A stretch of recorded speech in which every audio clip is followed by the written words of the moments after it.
นี้นี่ก็เดินทางเนาะทุกคนเนาะเดินทางกำลัง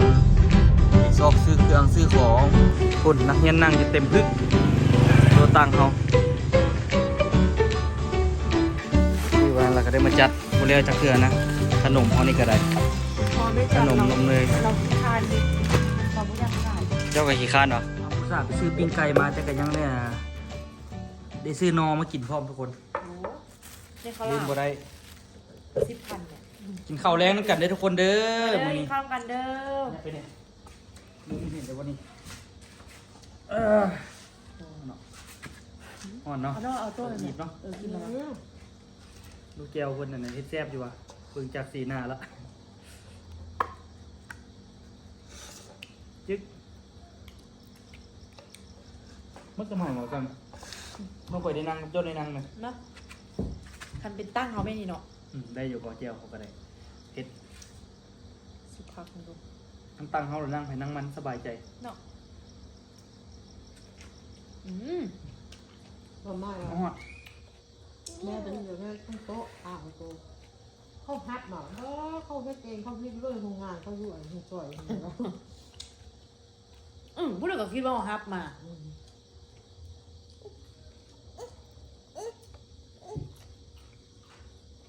เมื่อไหร่ว่าตัว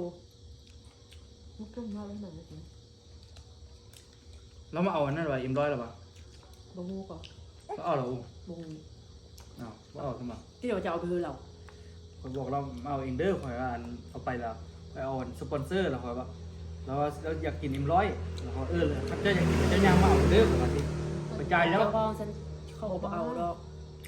ธรรมดาว่าเอาเพื่อนเราเพื่อเลย กระไรเลยตัวเจ้ากระไรตัวมึงน่าหรอไปให้แล้วเอาทำไมมาเอาไหมเสร็จแล้วเราให้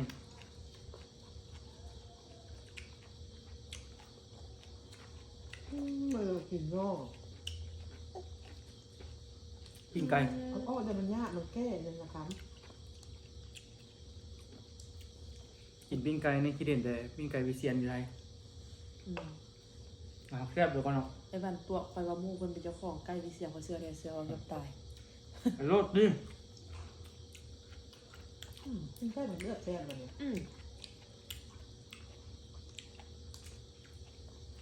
โอ้ยฮอต แซ่บนี่เหมือนไปกินแซ่บใหม่ มันชื่อว่าเขากับว่าได้กินปิ้งไก่ดุนไงได้ไก่มาบุต้มกับอกมกเนาะเป็นส่วนใหญ่ ซื้อที่กระดิ่งแบบซุกแล้วค่อยเด็ดปิ้ง ตัวเหี่ยวตามครัวเนาะ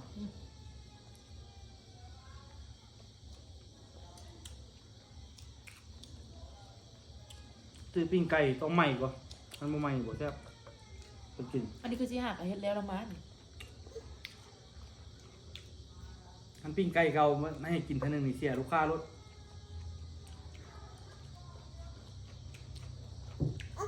กินแรงแห้งเลยโอ้มืดอารมณ์กิน ว่า เนื้อตัวของมัน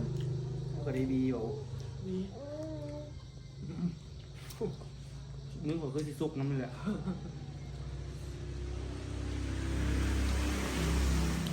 ยังมีหลายองค์เรียนที่คาดเคียนอยู่ทุกคนสำคอน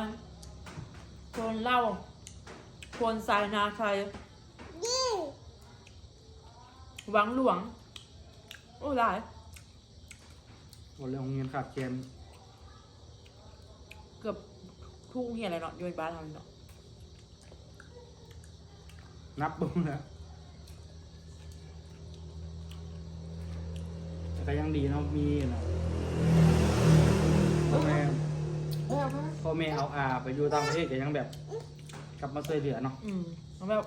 คิดฮอดประเทศลาวสินะ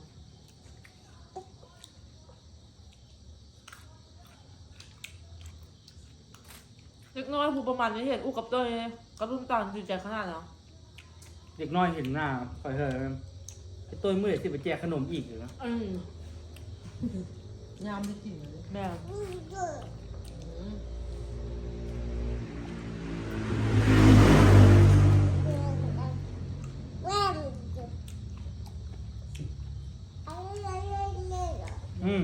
เก่งมา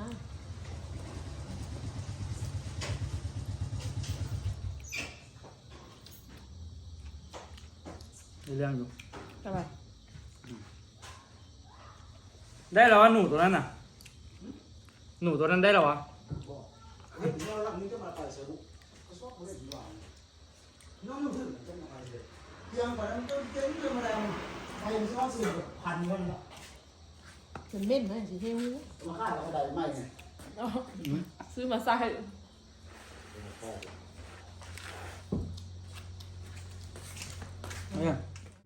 เศร้าแล้วทุกคนตอนนี้นี่ก็เดินทางเนาะทุกคนเนาะเดินทางกำลังไปซอกซื้อเครื่องซื้อของแล้วก็มาเข้าห้านเนาะเพราะว่าอีกจักหน่อยนี่ตัวก็สิบ่อยู่แล้วก็กูคำสิได้ซื้อเครื่องไปซื้อเครื่องคนเดียวก็ไปเฮียนขับรถขึ้นแล้วแม่เจ้าก็ได้ไปมือนี้คันวางนี่ที่พระนะเจ้าขับรถหุ่นใดขึ้นคอยที่นางซ่อนแล้วเจ้าครับอันไหนก็ย่านอันไหนก็ย่านนี่เฮ็ดจังกะบ่เป็นก็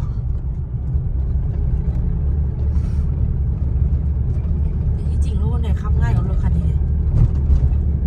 เบิ่งอย่างเดียวมันขับง่ายมันเห็นดีป่ะโอ้ยน้ำคือว่าใส่ ใส่สิดึง อุ่นเนาะนี่โอ้มีมันบ่สวงเลยน้ำเดี๋ยวนี้มีโอกาสสวงเลย การไปซ่อนนี่คักหรือน้ำจะพุ่นกับคัก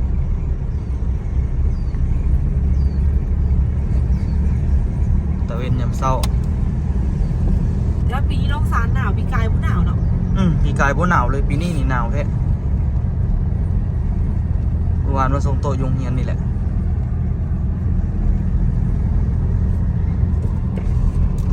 เอาบ่เห็นสุดหนึงละ อยู่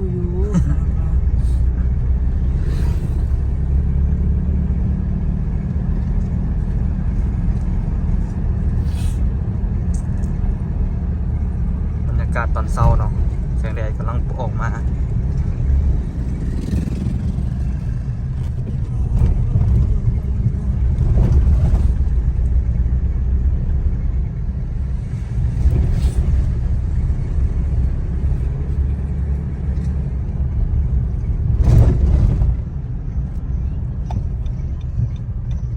ใส่นิ้วเปิดเตา นักเรียนนั่งอยู่เต็มพึก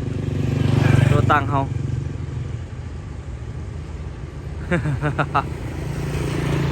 เต็มแย่เลย2 โต๊ะเนาะนักเรียนมาเต็มอันนี้เนาะมาเอาเครื่องอยู่ขนส่งก็เลยว่ามาแวะเบิ่งหน่อยนึงพอดีเห็น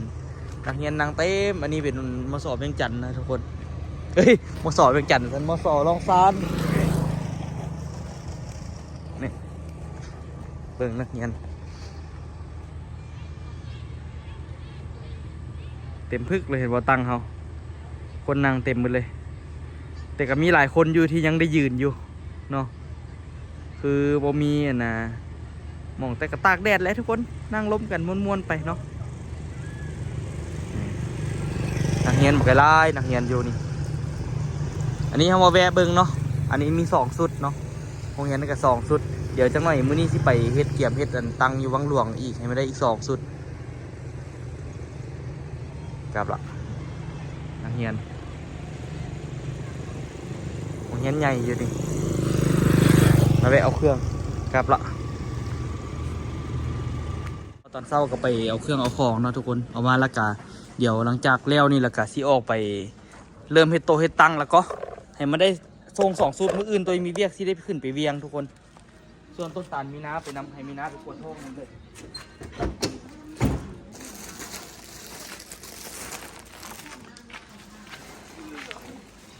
ขนมเบิดอยู่นะขนมเนาะ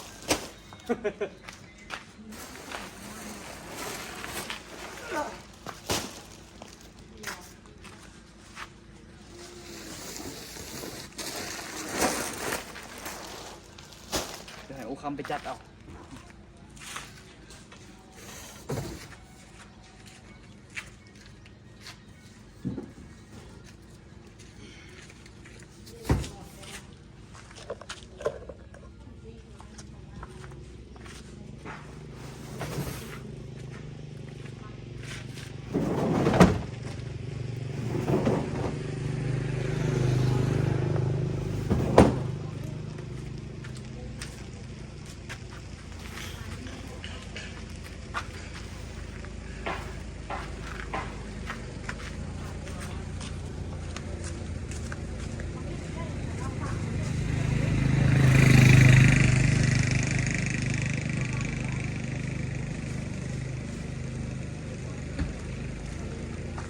คือวันเราก็ได้มาจัดบ่แล้วจักเทื่อนะขนมเฮานี่ก็ได้ ผมพอไม่จัด ขนมนมเนย เราขี้คานเฮ็ดเราไม่อยากขาย เจ้าก็ขี้ค้านวะ กำลังมั่นค่ะ ไปหิวข้าวจะหิวบ่เขาเสียจังกินฮะ จัดเป็นกัน เมื่อคืนคลิปนี้กินข้าว2 ห่อบ่เป็นติบ่เมื่อคืนนี่ก็กินตื่นเช้ามาแล้วก็มาซื้อเครื่องซื้อของนะทุกคน ไปห้อยขาย ขนมนี่นะแซ่บๆก่อนแต่เคยกินนะช็อกโกแลตมาไกลไล่คุณเอาคำซื้อมาว่านนะเครื่องเฮาไปย่างคือว่าขายคือว่าบ่ได้ขายคือว่าซื้อมาเรื่อยๆแท้ได้ขายเด้อเป็นอย่างคือบ่ได้ขายย้อนได้ขายแล้วจึงไปซื้อมาเรื่อยๆเบิ่งไข่เฮามาจะแปะนี่เอามาหลายก็อันนี้เบิดไปได้แล้ว เขาจะมาซื้อเนี่ยได้ขายง่ายดี ไข่นี่ผมว่ามีคนมาซื้อทุกมื้อเด้ออูเนาะคนต้องกินข้าวทุกคาบต้องกินไข่ตลอดอย่าอุดยุงกับใกล้ชิเบิดแล้วได้นี่แต่ย้ำหนาวแล้วยุงกับบุค่อยมีละเนาะ ขายเป็นยา ฮะ คนซื้อเป็นส่วนยา แต่ส่วนอย่างนี่ต้องมีบ่มีบ่ได้ ขนมนี่ก็ได้ขายดี นมสลีอ่ะตะกี้ข่อยก็มากินก็ ตะกี้เขาอยู่เวียงไปซื้อเป็นถุงกิน ข่อยบ่เฮงบัดนั้นข่อย กินค่ะมา ข่อยบ่เคยซื้อเป็นธงกินจักเทื่อ ขนมนี่ได้ขายดีนะเนี่ย หึ ขนมเผา ข่อยลองกินแล้วก็บ่เห็นสิแซ่บอีหยังเขาคือมักซื้อแท้ข่อยลองชิมอันนึงโอ้ข่อยบ่เห็นสิแซ่บ เพราะว่าเกือบบ่แซ่บนะเป็นอย่างกินเถอะว่าแสดงว่าความมักของคนเฮาคือกันสรุปแล้ว พรัมลี่อันนี้น่ะแซ่บนะอันนี้แซ่บช็อกโกแลตตัวมักก็กับตัวนี้ก็แซ่บนี่เห็นเด็กน้อยมักซื้อตัวเลยลองกินแซ่บก้อนละพันอีกมันราคาถูกอีกเนาะอูเนาะ ฮะ มันราคาถูกอีกสิเด้ เนี่ยก็ละพันกี่ ดนเราบ่ได้มาถ่ายเก็บบรรยากาศให้เห็นแบบว่าตอนจัดเครื่องจัดของแบบนี้วันนี้แต่ว่าซื้อมากกับจัดตลอดก็แต่หลังๆบ่ได้ถ่ายแล้วนะอูเนาะเครื่องของกันหลายทุกคนนี่สบู่กับนกแก้วนี่ของแท้เลย อย่าซ่าหัวนะเจ้าเราบ่ซื้อตัวเป็นอันนั้นมาจากบาทตัวเป็นกัปมาจากบาทแล้วซื้อแต่ตัวเป็นซองห้านบอกยังไงอย่าซ่าหัวเป็นกัปกับบ่มีขาย ซื้อมาบ่ได้ขายจังซี่ บ่ทันลองซ้ำลองออกมาก่อนแม่สำหรับข่อยว่าข่อยซื้ออันใหญ่กว่าข่อย สำหรับเจ้าเนาะ ซื้ออันเป็นซองโอ้ยเมื่อยโซซิเดนั้น FC คอมเมนต์ว่าของผัวเมียเฮานี่บ่เฮ็ดเหี้ยหยังเลยเคยต้นตายกับมีนาเลยคือยังแต่อันเว้าว่าซั่น อันคนแซดทันก็มีแต่เว้าคือกันบ่ฮู้เฮ็ดไปสาแท้เบิ่งมือดูบ่เฮ็ดนี่นะ ถามว่าได้ว่า บ่เห็นสิสะอาดบ่เห็นสิดีจักเทื่อบ่เห็นสิดีน้ำเขาจักเทื่อมือนี่ ถ้าว่าบ่ต้นตายกับมีนานี่บ่รอดว่าซั่นได้เว้าบาปโพด ว่าป่าบ่แถวว่า ต้นตาลมีนาก็ช่วยได้หลายอีหลีล่ะเพราะว่าที่จริงลักๆเฮ็ดทั้งฮู้จักเฮ็ดแต่กับมีนากับต้นตาลนั่นแหละเพราะว่าอันเขาแล้วแต่ว่า เขาเคยเฮ็ด เขาเคยเฮ็ดมาก่อนเฮาแต่ว่าหลังๆนี้ก่อนสิได้เฮ็ดนี่ก็แม่นเฮานี่แหละเป็นตัว คันบ่แม่นเฮาเป็นตัวตั้งตัวติงบ่ได้เฮ็ดดอกคู่มือนี่นะ เพราะว่าลงทุนครั้งแรกนั้น ลงทุนอหย่างแม่นตัวเป็นคนลงทุนหมดทุกคน ช่วยกัน สิ่งทุกอย่าง ช่วยกันหมดทั้งหลัง แต่ว่าแบบว่าลงทุนทั้งหมดแต่ว่าเดี๋ยวนี้นี่ได้ทุนกับอื่นละ แต่ว่าหลังๆนี้อู้บ่ได้ลงไปช่วยแท้เพราะว่าออโต้มันขี้ดื้อมันบ่มีไผอยู่ สรุปแล้วนี่เฮาเข้าใจกันเองนะคือตอนเศร้าๆแล้วนี่สิเอาทุกคนเห็นว่าตัวมักกันนะที่ถ่ายคลิปแล้วได้เฮ็ดคนเดียวก็ย้อนว่าเขาเจ้าไปกรีดยางเพื่อกันนอกก็ตัวก็เฮ็ดไปก่อนเขาเจ้ามากัน11 โมงตอนสวยพี่ตัวเฮ็ดตั้งแต่7 โมงจนหมดมื้อแต่ละเทื่อนะเฮ็ดคนเดียวจนแบบเฮ็ดตังค์จนแล้วอย่างมื้อนี้เทตังค์มีหยังก็จนแล้วแต่มื้อนี้บ่ได้เฮ็ดเพราะว่าน่ะออกไปซื้อเครื่องแต่เช้าเนาะเฮ็ดตังค์มีหยังก็จนแล้วถ้าเขาเจ้ามาฮอดเขาเจ้าก็เฮ็ดแนวอื่นสินะตัวก็เฮ็ดตังค์จนแล้วก็ สรุปแล้วเขาก็เข้าใจกันนะก็เฮ็ดช่วยกันนะ สรุปแล้วเฮ็ดจังไดเขาก็เว้าให้อยู่ดี คือนิทานที่ข่อยเคยเล่าให้ฟังแหละ ฟังบ่ทุกคนตัวสิเล่าให้ฟัง เรานี่น่ะเนี่ย นิทานน่ะนะพ่อเฒ่าหลานแล้วก็มาเด้ ของจริงอ๋อจะเคยเล่าให้คนฟังไปดี มักบ่นิทานนี่ เก่าเฮ็ดอะไรก็ฮึกเว้า มีมื้อหนึงเนาะทุกคนเนาะตัวสิเล่าให้ฟัง มีมื้อหนึง มีม้าตัวหนึ่งมีตาแล้วก็มีหลานเนาะมามื้อนึงเดินทางมาเห็นน่ะนะคนมาเห็นตากับหลานหันนั่งหลังบ่เป็นม้าลาก็ได้ม้าก็ได้แหละนั่งหลังนะตัวม้าหันมาคนเลยเว้าตายเฮ็ดบาปตัวม้าเอาแท้เอาว่าเนาะขี่หลังขี่หลังมากกับโบอีตุ่นมันได้บ่ขี่กับพากันขี่เบิดสองนักบ่นักจมบ่จมกับมาขี่เนาะมามือต่อมาบัดนี้ตาละให้หลานขี่หลังมาตาละจูงมาเขาเจ้าก็เว้าอีกตายละเบิ่งดูหลานผู้ยังงุมยังน้อยอยู่ให้ตาผู้บอกก็เท่าไปจูงมาตัวเองแล้วนั่งสบายมามื้อหน้ามาหลานเป็นผู้หลานเป็นคนจูงตาเป็นคนนั่งเป็นคนย่างนำมาเขาเจ้าก็เว้าให้อีกว่าตายละมึงดูมีอย่างกอมกี้นี่ ให้หลานนั่งวะให้หลานสมมุติว่าให้หลานนั่งเขาเจ้าก็ว่าตาหันเอาเปรียบหลานสินะบัดนี้ล่ะคันสมมุติว่าหลานย่างน้ำหลังตาเขาเจ้าพูดว่าโอ้เด็กน้อยแท้ๆก็ยังให้เด็กน้อยเป็นคนย่างตัวเราผู้ใหญ่แล้วยังไปยิวหลังมาสรุปแล้วทุกมือมันนี่เฮ็ดหยังกะยา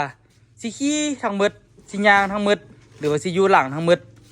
สิสลับกันสุดท้ายก็เป็นขี้ปากของคนอยู่ดีคันว่าขึ้นเฮ็ดจังได๋ก็บ่ดีคันว่าย่างมื้อทั้งสองคันว่าบ่สลาดมีมา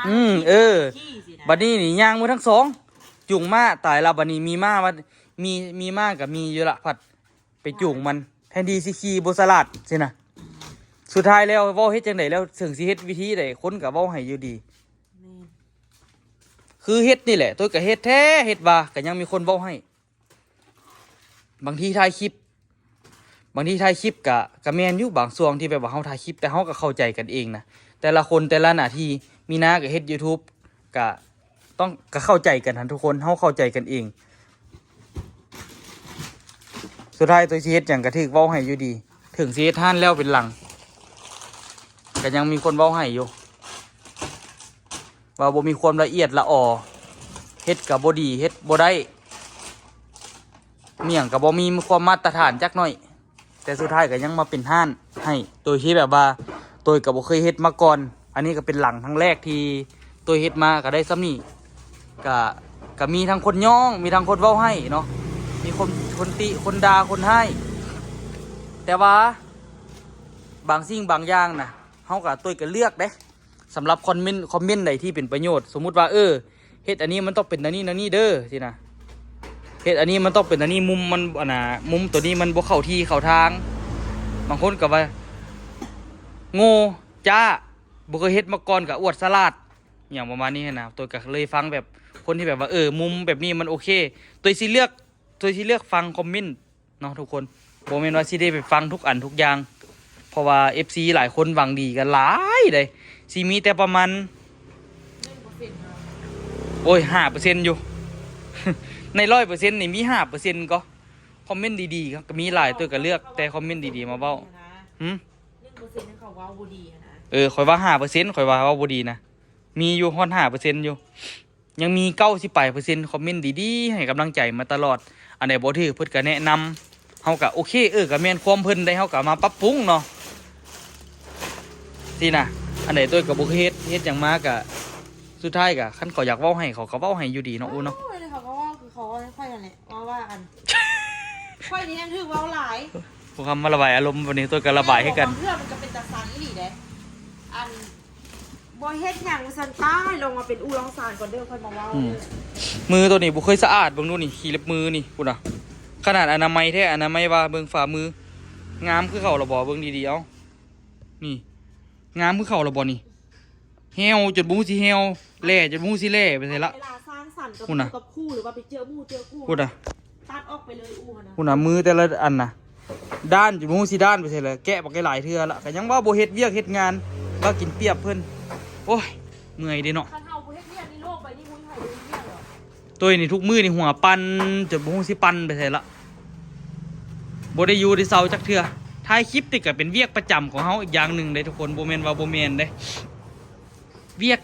คันสิว่าเป็นเวียกหลักเลยแหละเนาะอูเนาะ ทุกคนเห็นบอกเป็นอย่าง YouTube ไปหลายต้องหายตัวไปยกตัวอย่างเนาะยกตัวอย่างอันนี้เขาก็บริวารพาดพิงแต่ว่าไอ้คำสี่ก็สอบครูเขาก็สนิทเนาะไอ้คำสี่เราถึงแบบว่า เป็นปีพุ่นนะเราทิมซ่องไปเป็นปีเป็นอย่างเราค่อยกลับคืนมา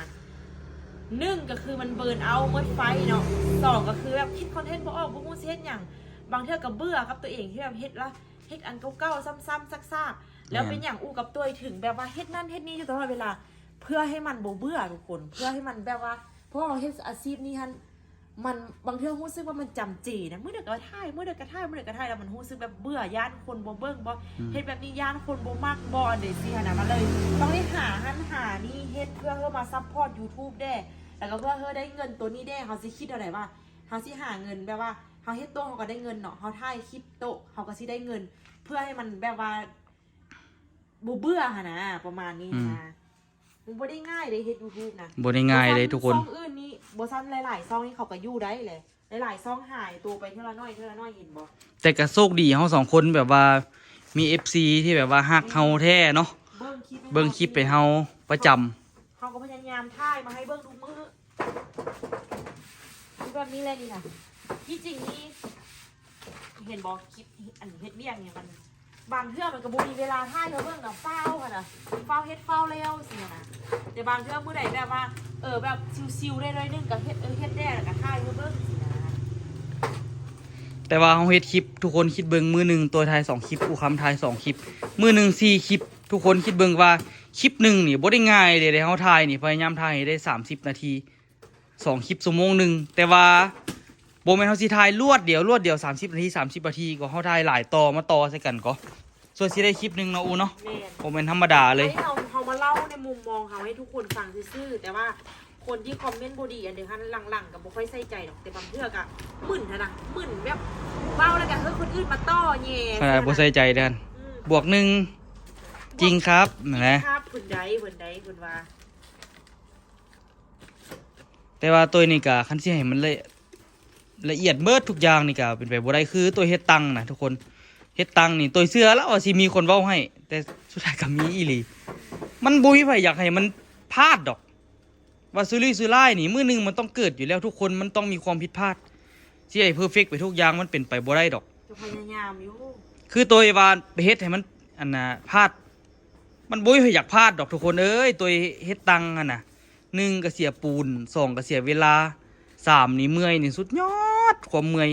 ส่วนสิได้ตังครบเซตแบบนึงหั่นตัวใช้เวลา4ชั่วโมง5ชั่วโมงบ่ได้หยุดเลยส่วนสิเทแล้วส่วนสิหยังแล้วเฮ็ดคนเดียวได้คันเฮ็ดคนเดียวได้คันเฮ็ดกับน้ำตาลก็สิไว้แน่เนาะแต่ว่าคือว่าสิแหละตอนเช้าเขาเจ้าก็ไปกรีดยางมันแต่ละคนก็มีหน้าที่ต่างกันนะทุกคนเนาะเวียกโต๊ะเวียกตังนี่โต๊ะของต้นตาลก็เป็นเวียกเสริมคือกัน ต้นตาลมีนาแบบเขาบ่ทันมาสินะกับตัวกับเฮ็ดท่าคือบ่ได้เห็นบ่เขาบ่ทันเขาไปเฮ็ดท่าสินะ แม่น มาแล้วก็เขาก็โบกขออันเด้อสินะ แม่นเฮาก็บ่ได้ว่าหยังให้กันหั่นน่ะแต่ละคนก็มีเวียก อู้ไม่ได้ไปช่วยสินะแต่ว่าอยู่เทิงเงินอู้ก็แบบเฮ็ดนั่นเฮ็ดนี่กินไว้ท่าสินะ อูก็เฮ็ดให้อยู่เนาะกินท่าย ากเลยเอาลูกมา แต่ตอนนี้ก็หิวข้าวแล้วนี่หิวกินข้าวแล้วล่ะสิได้ลุยเวียกอีกแล้วนี่นะมื้อนี้นี่ก็ได้ก็เลยว่ามาถ่ายคลิปบรรยากาศตอนอูจัดเครื่องจัดของนำเนาะทุกคนก่อนเฮาสิเฮ็ดมาได้ทุกมื้อนี่บ่ธรรมดา ทุกคนเห็นน้องอูกับตัวขี่รถจักรถ่ายคลิปแต่ก่อนก่อนอันนั้นแห้งทุกคนเลย ตอนสมัยขี่รถจักรมอเตอร์ไซค์แห้งทุกอีหลีเด้ ทุกแค่เลยค่ะ ทั้งหนาวทั้งร้อนแต่ว่า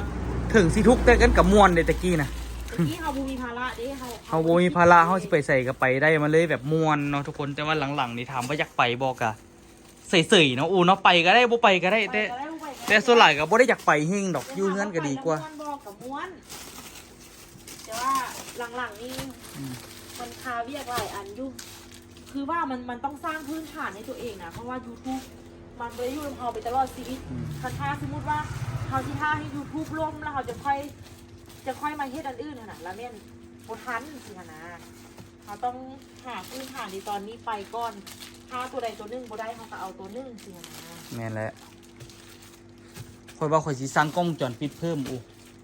ฝากนี้มันบ่เห็นว่ะ จะว่าเอามาติดเสื้อดอนเงินนะเนาะ พอสิติดแจนี่อันนึงถ้าเป็นไปได้ติดอีก2อันในห้านเท่านี้มันบนมันมุมมันบ่เห็นนะ หาเงินอีกก็ นี่แหละเรา2คนก็พยายามเฮ็ดทุกทางเนาะทุกคนเพื่อ พวกกล้องวงจร อันไหนที่มันได้เงิน กำไรที่เราได้มาจาก เฮ็ดกับเพื่ออนาคตแล้วก็เพื่อลูกนี่แหละเดี๋ยวนี้นี่เนาะ โต้ เพื่อกะพอมีเฮ็ดท่านมาแล้วก็เริ่มโอเคแล้วมันก็มีรายได้มาเสริมเนาะอูเนาะถึงมันบ่ซีบ่ได้มันก็บ่ได้หลายเฮงหรอกแต่มันก็พออยู่ได้เฮ็ดแบบนี้ก็ได้ มันต้องจับห้างให้มีเครื่องหลายๆนะเบิ้งของคนที่อยากซื้อ คันว่าเครื่องหน่อยนี่มันบ่น่าเบิ่งเลยน้ำฮีโร่บอยมื้อน่ะเฮาอันนั้นบ่เฮาผสมเฮาอันน่ะเฮาเฮ็ดกะแลมบ่ขายก้อนละ 2,000 บ่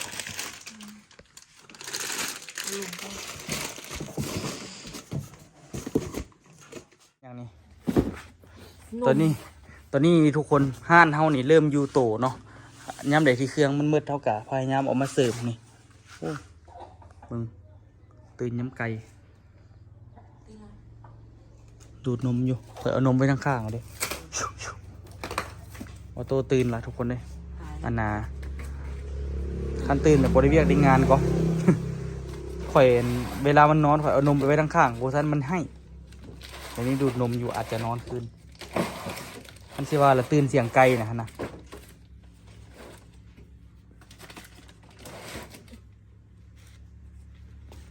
รับไปบื้อเดียวหนึงตื่นแล้วลูกตื่นแล้วก็เริ่มบริเวียกได้งานแล้วงานเนี่ยก็ต้องได้โจกก่อนเป็นไปได้นี่คันว่าเขาเว้าเด้เขาเท่เลยมีคนมาเอาลูกสวยนี่คือสิมีเฮง มีคนก็จ้างอะลองสานี่จ้างคนเฮ็ดเบี้ยงยาก มีอยู่ค่ะที่จ้าง คือเจ้าว่าคุณนะฮ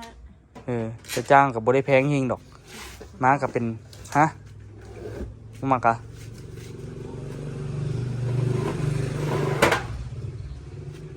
สมมติทันเราแล้วเอาไปหาที่นี่ไร คันอยู่บ้านละล่ามีใครที่ใครเนาะ จะมีคนปักห้องกันเลย หืม จะมีคนคือปักห้องกันอยู่นะ เดี๋ยวได้ประคองอยู่นำวะ ในเดือนละ2 ล้านไปสิให้ ตอนนั้นได้เดือนเท่าไหร่800,000นึงวะป้าคันว่าเขาสติ๊กโบมีประคองกับเฮ็ดเวียกยากคือกันก่อนลำบากเข้าสุดเลยเห็นบอกเฮ็ดอย่างนี้นึงแล้วก็เริ่มเป็นอันนี้อีกละนี่หาก็ลับหนึ่งเฝ้าตื่นไปใส่โอ้เท้าอันนี้อยู่ไปก่อนอยู่ไปก่อนเดี๋ยวสิกินข้าวทุกคนเนาะสิกินข้าวหลักสิลงเฮ็ดเวียกละไปซื้อเครื่องซื้อของหาก็มารถก็ยังบ่ได้เอาลงไปลุมเถอะตอนนี้ก็จัดเครื่องจัดของแล้วก็พวกแก๊สพวกนี้พวกลังพวกนี้นี่เขาสามารถเอาไปขายได้เนาะทุกคนเขาก็เจ้ามาหับซื้อเองเขาก็ได้ขายไปกิโล 2,000แต่นี้มีบอลขายประจำแล้วนะโอ้เนาะขายอยู่นี่ก็โอเคกันกิโลนึง2,000 กีบก็ตกเป็นเงินไทยกับได้บ่ฮอดบาทสามอู2,000 กีบบ่ฮอดบาทสามกอโอ้ยฮอดอยู่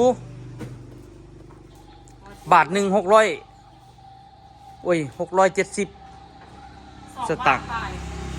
ประมาณ2 บาทกิโลละ2 บาทเฮ้ยกายกิโลละ3 บาทเห็นบอกว่า2,000 กีบ2 บาทกับ1,200ประมาณ3 บาทไป3 บาทกว่าๆทุกคนเนาะ3 บาทกับ50 สตังค์ แม่นประมาณนี้แหละอันนี้นี่ก็จัดท่านไปเรื่อยๆทุกคนตัวสิหาเฮ็ดอยู่เฮ็ดกินแล้วก็สิกินข้าวแล้วก็สิลงเฮ็ดเวียกต่อละตอนนี้นี่ก็น่าจะประมาณ8 โมง 9 โมงอยู่เนาะอูเนาะส่วนสิได้ลงเฮ็ดเวียกบ่แม่นธรรมดาเด้อทุกคนเอ้ยหลายเวียกหลายงานตัวก็จักสิไปพาอูไปซื้อเครื่องจักสิเฮ็ดโต๊ะเฮ็ดตังจักสิถ่ายคลิปจักสิเว้าน้ำหัวน้ำสวนจักสิเว้าน้ำไก่ปัดทิโต แต่ว่าค่าเฮ็ดตั้งมันนี่ก็มีรายได้เพิ่มเลย มีรายได้เพิ่มมาอยู่ เงินได้ เนาะทุกคนเนาะเป็นยังไงก็ฝากทุกคนเป็นกำลังใจคือเก่าเด้อก็